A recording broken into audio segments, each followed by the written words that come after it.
Hello and welcome to the 5th Heritage Science Academy webinar of 2022, organized jointly by IPERION Heritage Science Project and the European Research Infrastructure for Heritage Science.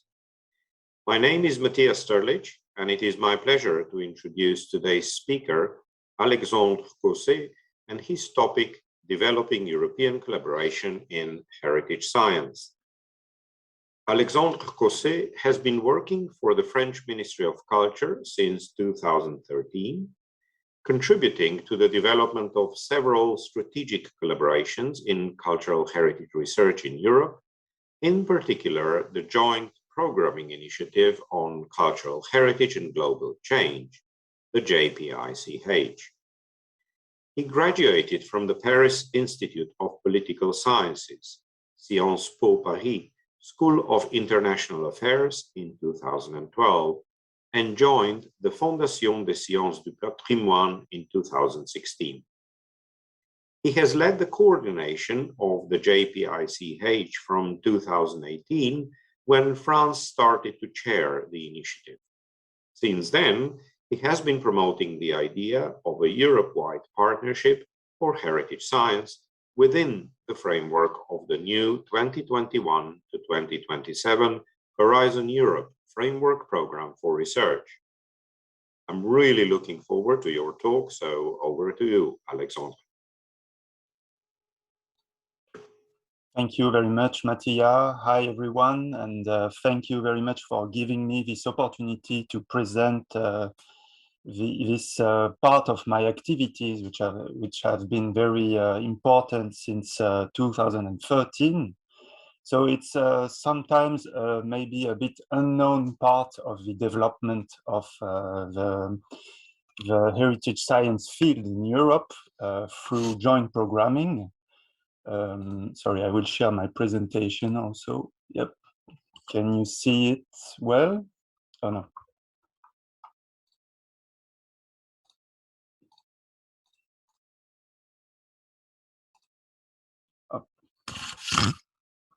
So as Matija said, I belong to a foundation, the Foundation for Heritage Science in France, which is gathering museum, infrastructures, archives, laboratories, universities, monuments, and which aims to coordinate the heritage science landscape at the national scale. What I will try to show now is a bit how we can bring this experience at the national level to the European level and also beyond Europe. So let's say that my story, or the story of joint programming, starts in 2008 with a first attempt through the Net Heritage project, which was an ERANET funded by the European Commission, to create a European network on a research program applied to the protection of tangible cultural heritage. It was the first significant initiative trying to coordinate national research and innovation programs in Europe. It was gathering 14 countries at the time. The aim was to build an information system mapping strategy, research programs, and research institutions in the field of cultural heritage protection, develop an online resource focusing on research applied to tangible cultural heritage, identify complementarities and common strategic priorities, and finally to coordinate also advanced training in the field of cultural heritage. So just one point of precision here. In my presentation, I will use either cultural heritage research or heritage science. For me, the heritage science is really the interdisciplinary domain or field of scientific study where cultural heritage research is conducted. So covering disciplines for material sciences to humanities on all forms of heritage, tangible, intangible, digital, and their natural expressions also. So at the time of the Net Heritage project, the state of the art in 2009 was that there was a high level of research maturity for the heritage sector in Europe, but that cultural heritage needed to be more reflected in the national research agenda. Only 2 of the 14 countries participating to the Net Heritage project had a specifically dedicated strategy for cultural heritage research at the time. There was also a need of streamlining and coordinating the national research programs existing for cultural heritage research in order to improve also the efficiency of the very scarce financial resources at the time. Then there was also this idea of developing a European research area dedicated to cultural heritage priorities. Global change was also considered as the main threat to cultural heritage at the time already.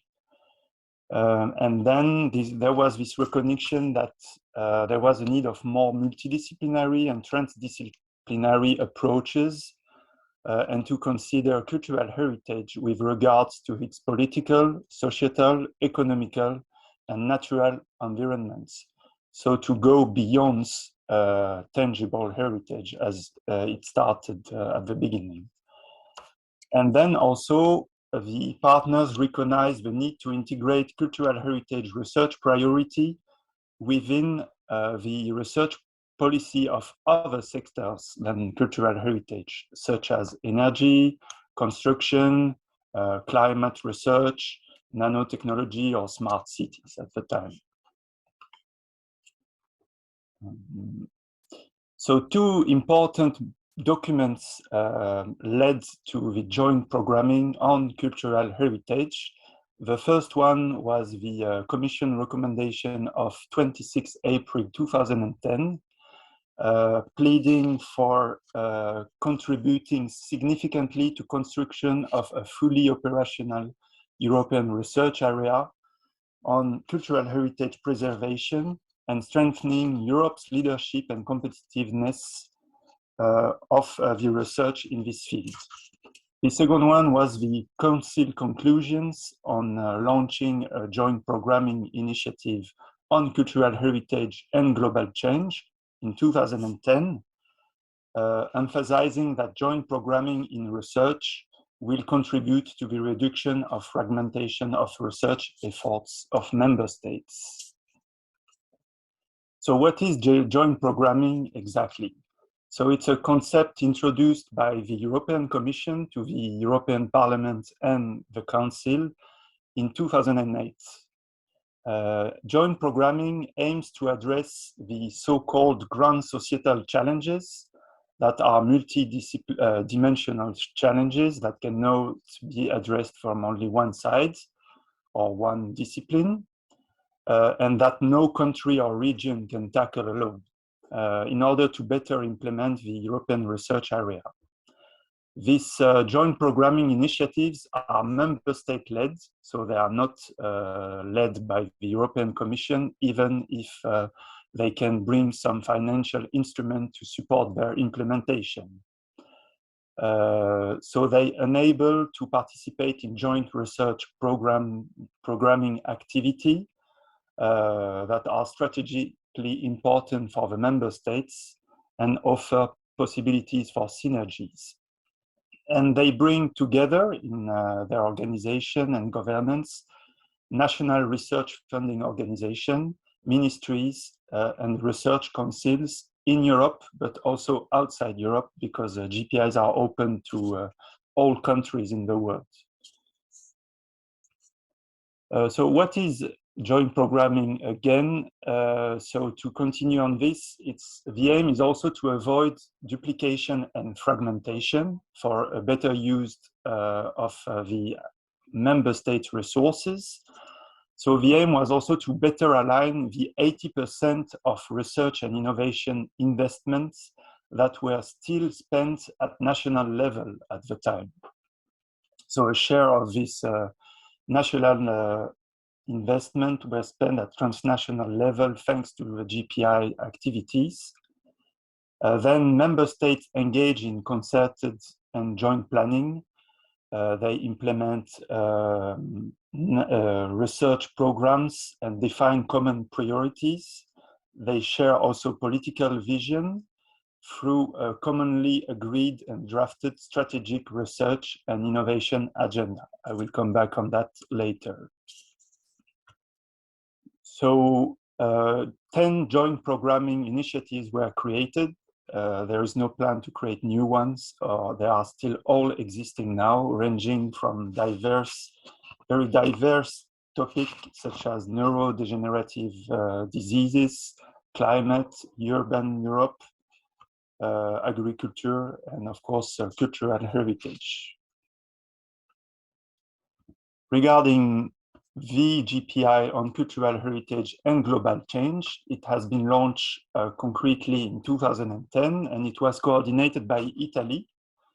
It is now coordinated by the French Ministry of Culture, as Matija said, since 2018, with the support of the Ministry of Higher Education, Research and Innovation, and also the French Funding Agency for Research, the ANR. In its vision document, 3 major challenges are identified in line with the net heritage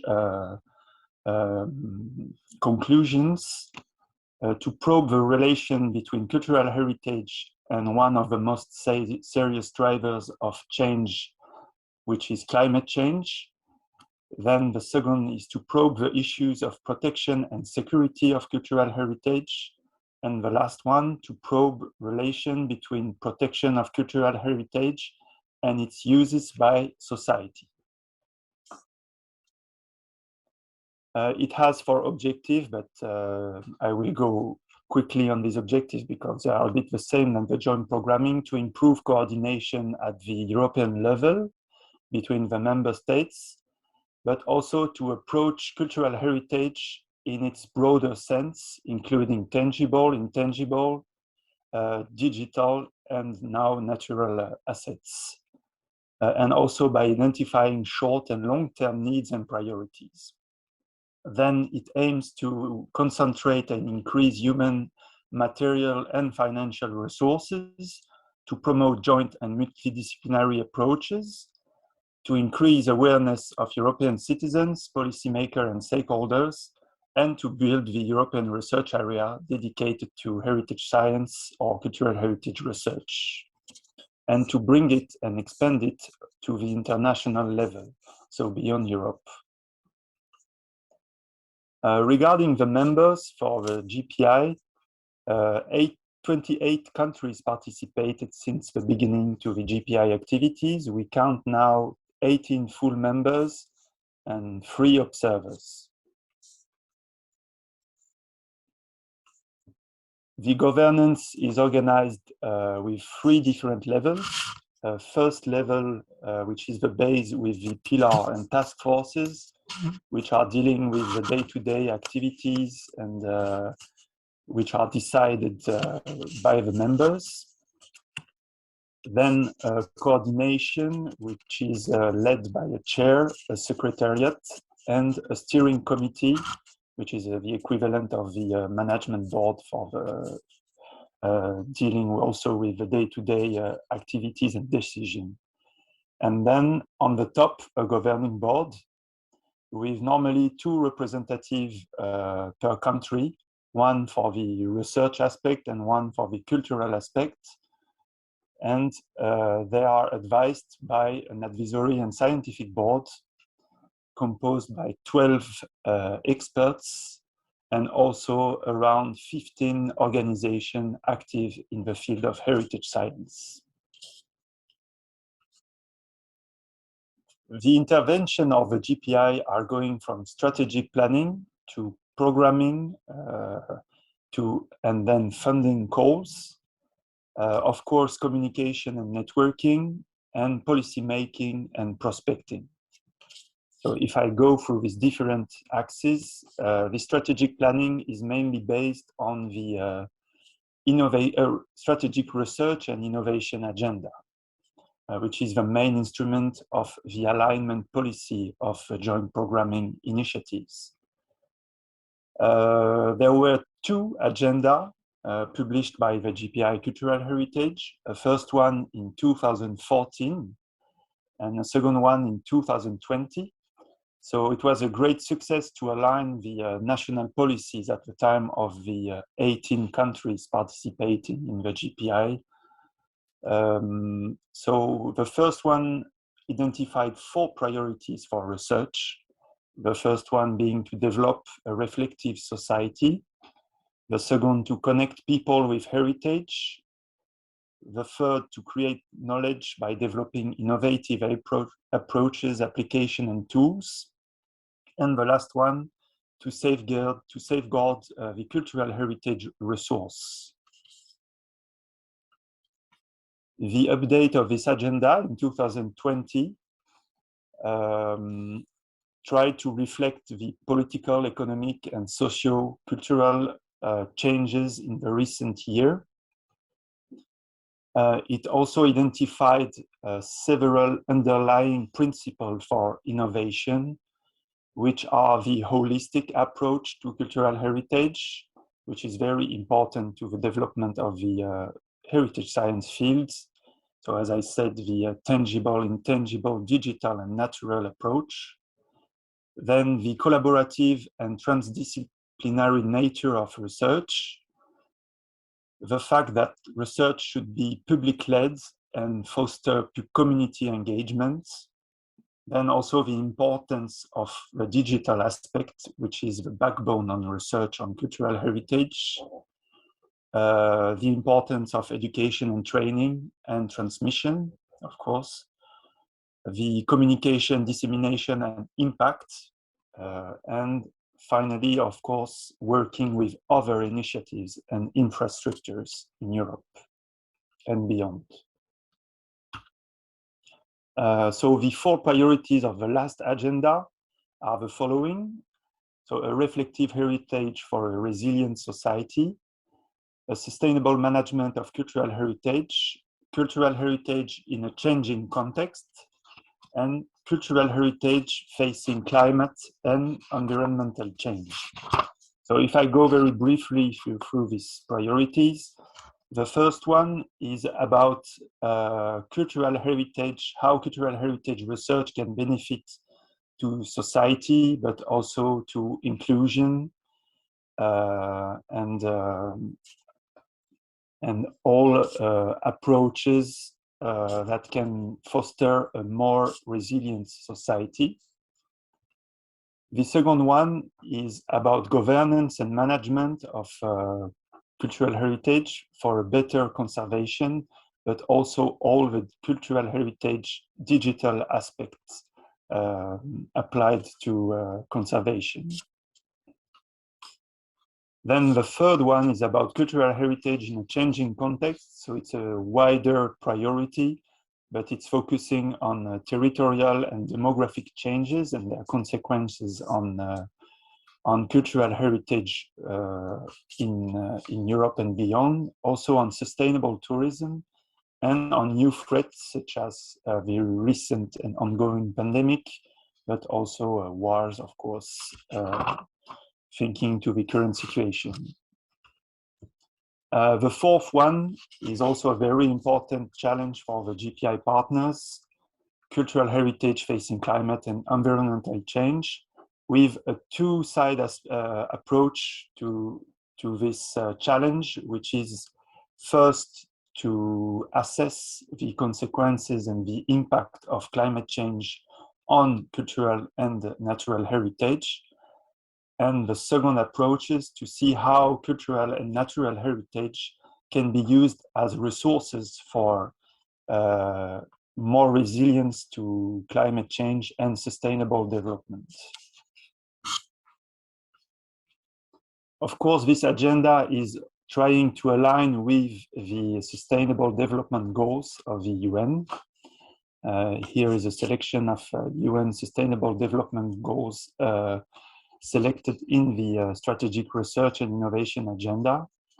And this agenda fosters also coordination and complementarity It's very important, the complementarity aspect, because it's not aiming to replace the action of other networks. Complementarity with other partnerships or GPIs and networks, other research infrastructures active in the field of heritage science, other local, regional, national, and global funders, large-scale project and networks, organization, non-governmental organization, and of course the Horizon Europe framework program for research.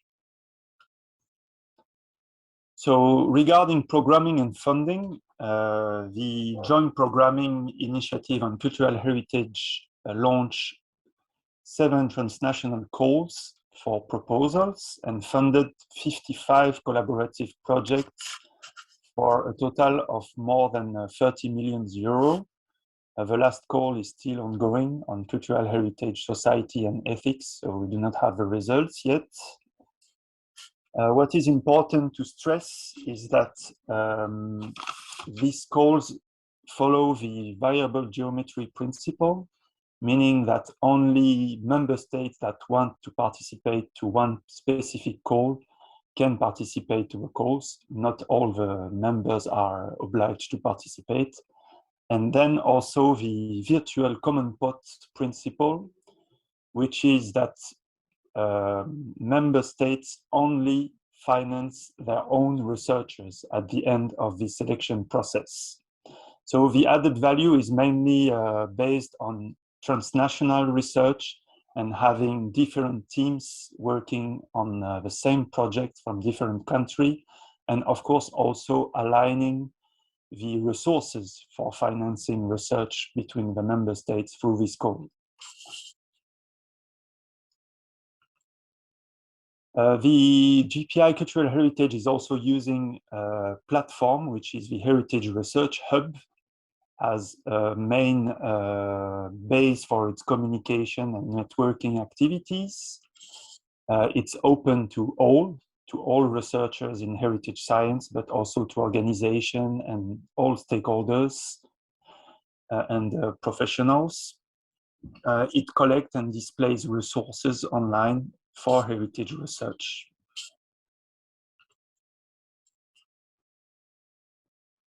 Regarding policy making and prospecting, the aim of the GPI is to act in synergy and complementarity with the European framework program. The last one was Horizon 2020, to identify and participate to shaping midterm and long-term trends to fully deploy the field of heritage science, to provide strategic orientation, to foster alignment between the GPI Strategic Research Innovation Agenda and the national programs, and of course to increase awareness of the cultural heritage importance for society.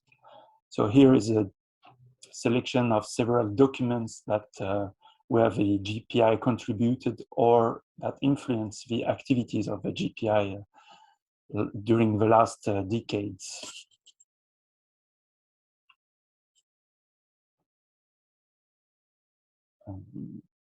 Yes. So regarding policy making and prospecting, the GPI is also trying to provide consistency to a very fragmented research landscape in Horizon 20 for heritage science, cultural heritage being distributed all across the program without dedicated areas. So regarding the place for GPIs in Horizon Europe, now that we are starting with a new program, the key issues underlined by the member states and the European Commission at the end of Horizon 2020 was first the lack of commitment of several countries in the GPI because they had sometimes some how to say, resistance to invest in the calls launched by the GPI. The fact also that sometimes the European Commission do not support all the GPIs equally with financing instruments. The also need to involve end users to increase the relevance of the GPI's actions. And finally, the sustainable the sustainability of their action, which it's going through setting necessary managing structure and national coordination system at national levels. Because after 10 years of joint programming, some member states are not coordinated yet at their own national levels. And this is maybe sometimes the most difficult thing to do before to collaborate at the transnational level. Then also GPIs pleaded for taking their strategic research agenda more into account when designing the European framework programs for research and innovation.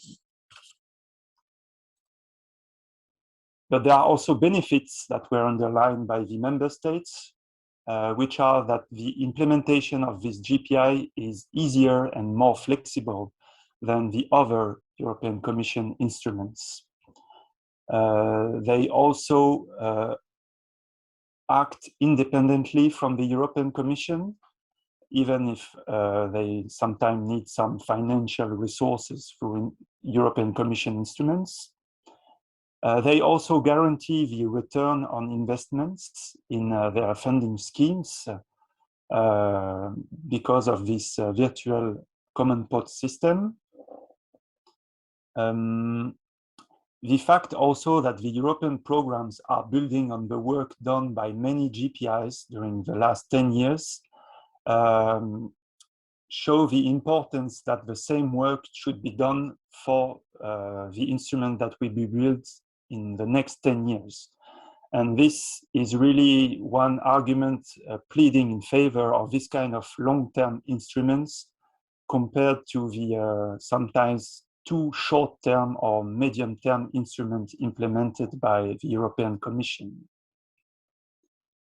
GPIs are also complementary and agile, and they are very efficient to fill in the gaps of research programming and funding at the European program level. So they can adapt really to these gaps from one year to another. And then also after 10 years, the degree of alignment between many national research agenda on heritage science has considerably increased since 2009. So going to Horizon Europe program and heritage science. So we see now that this Horizon Europe program benefits from its own destination for heritage science, which is the destination 2 of cluster 2, European cultural and cultural heritage and the cultural and creative industries, which is located in Pillar 2 with the global challenges.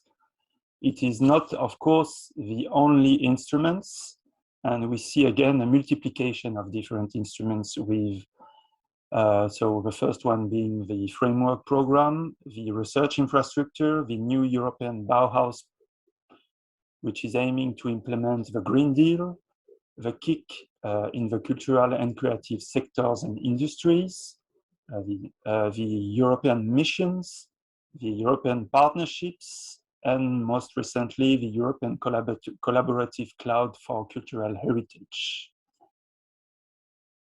So to go briefly through some of these instruments, such as the new European Bauhaus, its aim is to translate the European Green Deal into tangible and positive experience with a multi-level approach from global to local, participatory and transdisciplinary, and it is implemented cross policy and cross programs. So it doesn't benefit from its own program. You can see the details below. I would not go through the details, but going through the different clusters, missions, it represents an envelope of around 40 million euros for the first part of the Horizon Europe program. Regarding the KIC, the Knowledge and Innovation Community on cultural heritage and cultural sectors and industries, the aim is to bring together partners from businesses, research centers, and higher education to foster the creation of innovative and self-sustaining ecosystem. It has a strong entrepreneurial basis at the European and international level. They have a long-term agenda, and they are intended to build consortia consisting of leading organizations from businesses, education, and research. The last call for this KIC was launched in March 2022 with startup grants up to 6 million euros. The one last instrument that I want to present, and which is very important because we can consider it as the descendant of joint programming, it's the European partnerships. These are initiatives in which the European Commission and private and or public partners commit themselves to jointly support the development and implementation of research and innovation programs. They aim to replace all forms of previous public-to-public collaboration, such as the GPIs, the E-RIHS, and other kinds of projects by only 3 kinds of partnerships. The first one being co-program partnerships, co-funded partnerships, and institutionalized partnerships. They aim to develop furthermore the European research area. There are currently 49 partnerships being developed, with no partnerships at all focusing on social sciences and humanities. So several GPIs will be represented by these partnerships, such as the GPI on water, GPI Urban Europe, or the GPI on agriculture, and only one partnership will develop activities related to cultural heritage. It is the Build for People partnership, which has drafted in its vision something about cultural diversity and respect for heritage. So now the challenges in face of this new instrument and Horizon Europe landscape. So there is a very strong risk to returning back to a very highly fragmented ecosystem with little or no connection between all these instruments. While there is now a need to scale up the coordination between the different actors, we see what can be considered as an attempt to duplicate the efforts with many different instruments.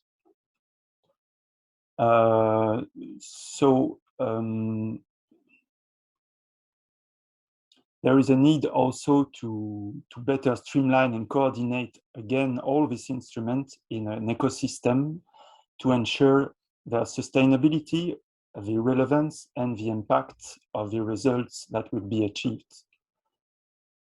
There's also an extensive long-term and sustained effort needed to develop the field, which exceeds by far what can be achieved in typical national or European research and innovation projects, or by short to medium-term instruments. If cultural heritage now benefits from its own destination in Horizon Europe, this should not be to the detriment also of the place of heritage and social science and humanities in the other clusters and parts of the work program, in order to maintain a high level of transdisciplinarity and allow sufficient funding. There is also a need to associate in the process all heritage actors from the beginning, from research to professionals, including the general public, and cover the whole continuum from fundamental to applied research, and to break, of course, disciplinary silos. If I recall the words of our Minister Roselyne Bachelot during the last symposium on heritage for the future, organized in Paris with the support of the European Commission, our common ambition is to emerge in the field of cultural heritage a new European research area. France also advocates for the launch of a partnership on cultural heritage, bringing together research and heritage actors around ambitious research and innovation projects. So this is a very strong political support, and the aim of a joint programming initiative is now to plead for the launch of a partnership in 2024 for the second part of the Horizon Europe program. For that, a new project will be launched very soon because it's still in the grant agreement process, but it will be launched in June. This project is E-RIHS, the Alliance for Research and Innovation in Cultural Heritage in Europe. It's a coordination and support action gathering 19 different countries and 24 beneficiaries for 3 years and 3 million euro. It is coordinated by France. The aim of it's a call of the European Commission with the following outcomes, which are to prepare a groundbreaking and novel coordination network on cultural heritage research and innovation policies and activities, to identify research and innovation domains with European added value that would justify future activities, to propose new ways to engage stakeholders, users of cultural heritage and the arts with cultural heritage, to develop an open approach to cultural heritage and the arts, and finally to take in stock of the lessons learned through previous projects and networks. So you see many outcomes here are very similar to the objectives of the initial Net Heritage project. So we are a bit closing the circle again for Horizon Europe, but of course with a lot of progresses made.